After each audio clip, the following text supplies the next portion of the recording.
God? God? Is that what you thought I was going to say? That I was God? My God, that I never figured out. Oh, no offense, but I mean, that's crazy. Do I look like God? Would God dress like this? No, Joe, I'm sorry to disappoint you, but I am not God. I'm a friend of God's. The state! I render you powerless and motionless. All right, I can't do it, but just put the phone down, okay? Put the phone down. I'll tell you what I know. Take it or leave it. Okay? All right, good. So, God and Satan were sitting around one day, having one of those boring philosophical debates. This is a week ago, Thursday.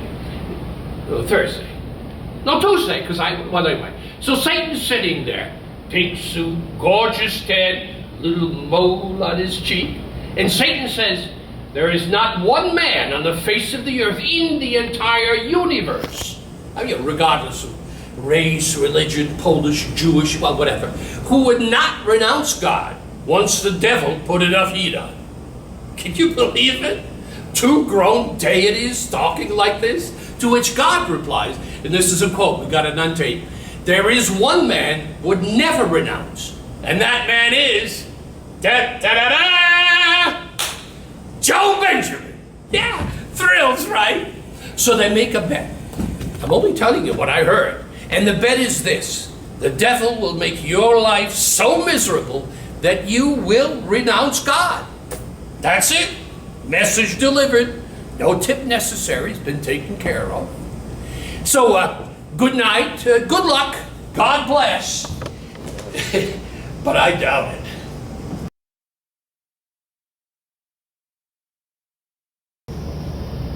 Tut. Grace me no grace, nor uncle me no uncle. I am no traitor's uncle. And that word grace in an ungracious mouth is but profane. Now, why have those banished and forbidden legs dared once to touch a dust of England's ground? But then more why have they dared to march so many miles upon her peaceful bosom, frighting her pale-faced villages with war? Canst thou, because the anointed king is hence? Why, foolish boy, the king is left behind, and in my loyal bosom lies his power. Were I but now the lord of such hot youth as when brave Gaunt, thy father, and myself rescued the Black Prince, that young Mars of men, from forth the ranks of so many thousand French. How then should this arm of mine, now prisoner to the palsy, chastise thee and minister correction to thy fault? Thou art a banished man, and here art come before the expiration of thy time.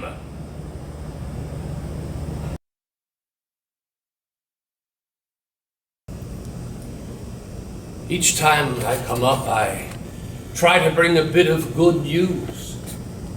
But up here, well, you just can't know how bad things have become outside. A few days ago, a man in the storeroom, he asked me, "What do you hear from Mr. Frank?"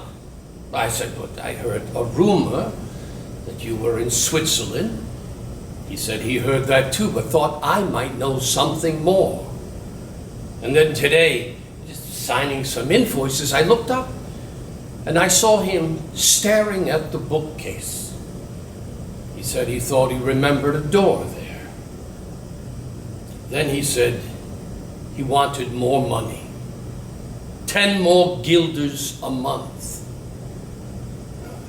I told him I'd have to think about it. Look, maybe he knows nothing, but out there, no one can be trusted. So should I pay him, or take a chance on firing him, or look, I'll pay him half. Then we'll see if it's blackmail. We'll hope for the best.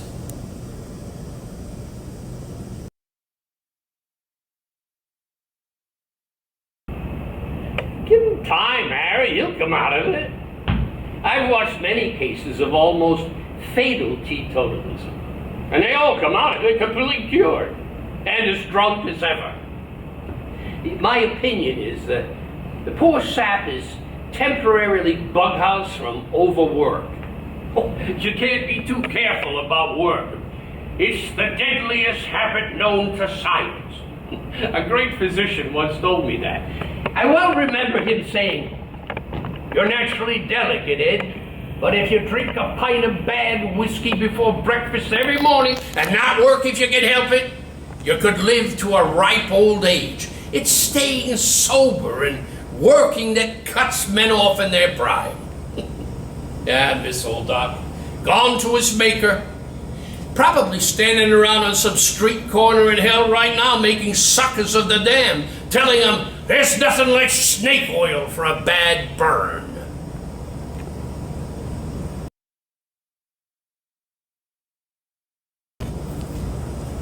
My liege, I did deny no prisoners.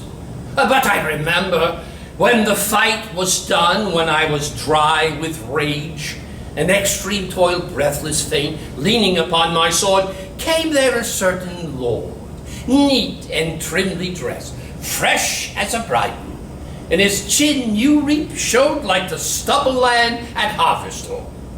He was perfumed like a milliner. Many holiday and lady terms, he questioned me. Amongst the rest, demanded my prisoners in your majesty's behalf. I then all smarting with my wounds being cold, to be so pestered with a popinjay out of my grief and my impatience, answered neglectingly I know not what he should or he should not, for he made me mad to see him shine so brisk and smell so sweet and talk so like a waiting gentlewoman of guns and drums and woods. God save the mark! This bold, unjointed chat of his, my lord, I answered, well, indirectly, as I said, and I beseech you, let not his accusation come betwixt my love and your high majesty.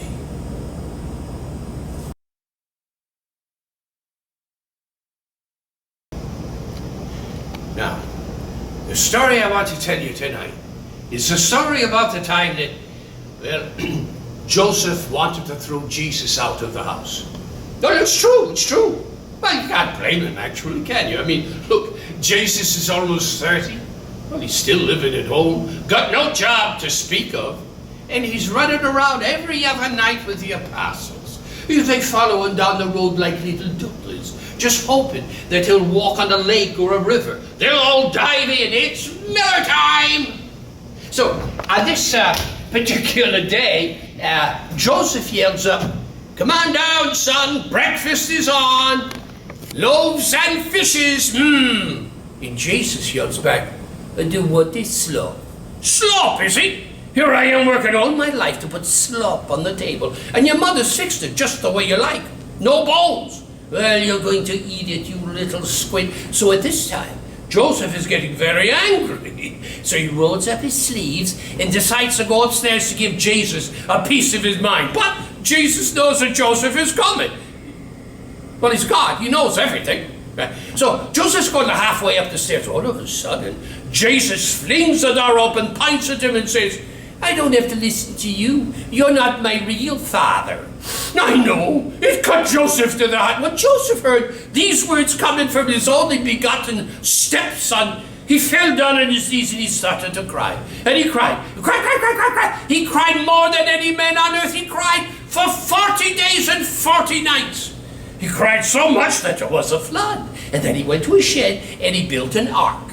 And then all the animals came in, 2 by 2 by 2. Oh, that's not true. Except the weasels. That's right. The weasels went to England and they became the Brits.